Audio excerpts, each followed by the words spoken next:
Hello and welcome to Catholic Crafty Kids.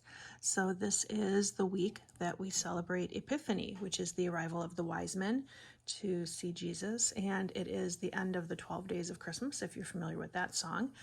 So what we're going to do today is just make an Epiphany star that you can hang in the window or honestly do whatever you want with it. So what I've done here is I've made 8 identical shapes. So let's see. First of all, I'll show you how to fold the shapes. And then I'm just going to give you a little bit of heads up about what I tried. I tried doing it with crepe paper because I have a lot of crepe paper laying around because after Christmas.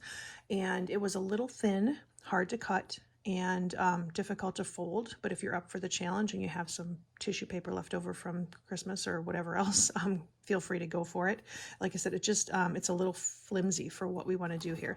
This is origami paper, which is still pretty thin, and I think that you'd get some good shine through in a window with this. So feel free to try that as well. Advantages are it's pre-cut and it's a little stiffer. It's actually made for folding. So here we go. And like I said, though, you can try this if you want to. You'll just get more shine through with the crepe paper because it's lighter. So we're going to fold.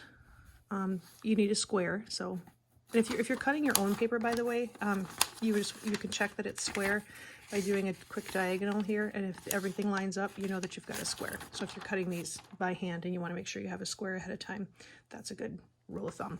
So once you've got your square, then we're going to fold it crossways and then open, and then do the other crossways, creating 4 equal parts in the middle, 4 equal squares. Okay, and again open, so you're going to be here. Then what we're going to do is we're just going to do a diagonal fold in each of these to the center. And that just gives you, if you're doing the crepe paper, it really helps to strengthen it, to have that double layer going.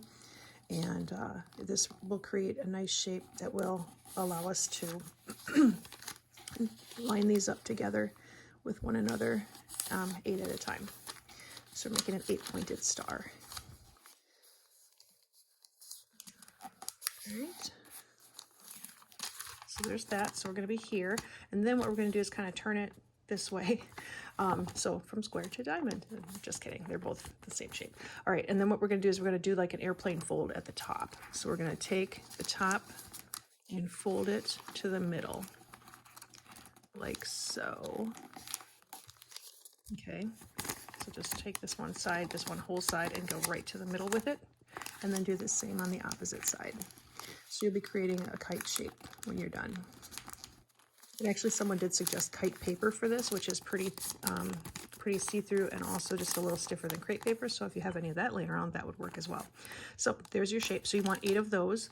And what you're going to do then to put them together, there's a couple different options. You can, and each one is going to line up with the center fold of the one before it. And you can layer them around like this in a pinwheel sort of design.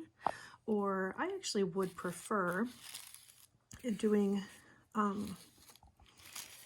putting 4 together underneath and then 4 on top.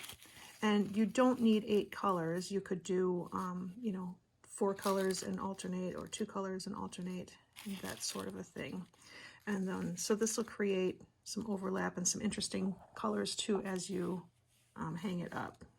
So the bits in the center where it shows through 2 or more colors will be different colors when you hang it in the window. So those are your options. And you could just, a couple dabs of glue will hold that nicely together. And also, interesting idea, once you've got this dry, you can put a tiny dab of Elmer's on your window and just stick the point up there. It actually scrapes off really easily. And you can get it off again and when the season's over. So have fun with that Epiphany star and all your folding. We will see you next week.